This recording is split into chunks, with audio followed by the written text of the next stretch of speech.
So this is Haiti Couleurs, who are currently getting ready now for the Cheltenham Gold Cup.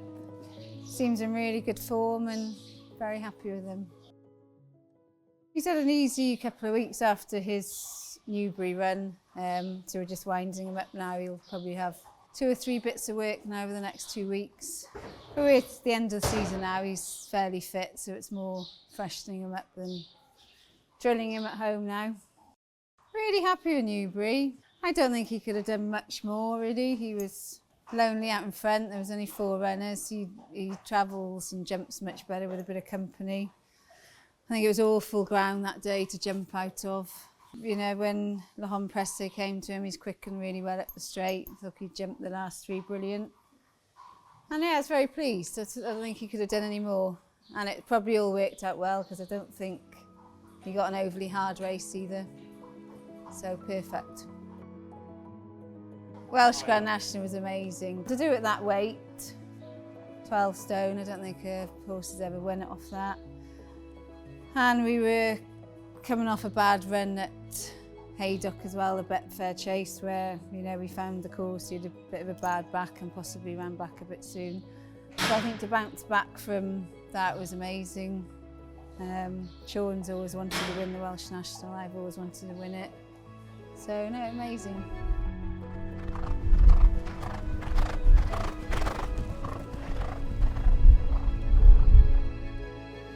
Irish Grand National was amazing too.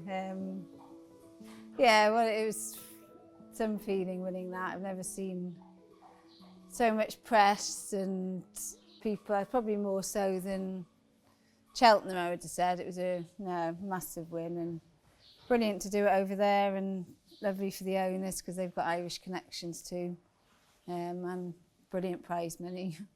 He was just so progressive as a novice. Each race he ran and he seemed to get better and better.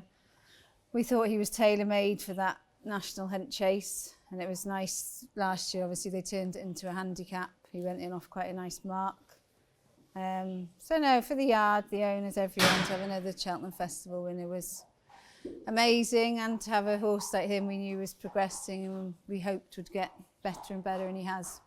He was always going to be a better chaser, we'd hoped, and the nice thing over fence is you get those longer trips than 3 mile, which we knew he's such a strong stayer that would always suit. And he's so fast over his jumps as well, so quick from A to B that, yeah, he's just rapid over fences.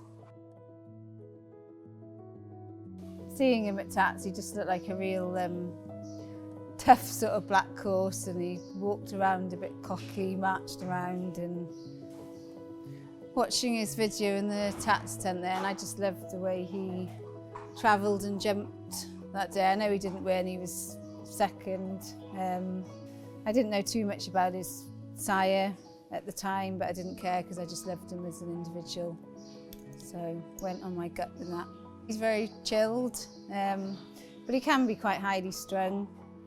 Likes to always be moving, getting on with things. Loves other horses. He gets separation anxiety if ever he's on his own or something's not next to him. Yeah, you couldn't travel him on his own, things like that. Sensitive, he'll always tell you if something's not quite right with him, like, I don't know, if you feed him in the morning, he'll turn his bum and I don't know, I just know with him when he's well and not well. So, yeah, it's a bit of a character. Obviously, the Gold Cup is a big race, probably the most, well, not probably, it is the most prestigious 3 mile chase you can win. And the fact he's, fancied in it as well. I think we're not going in there with a 50 to 1 shot, so there is pressure, but all in a good way.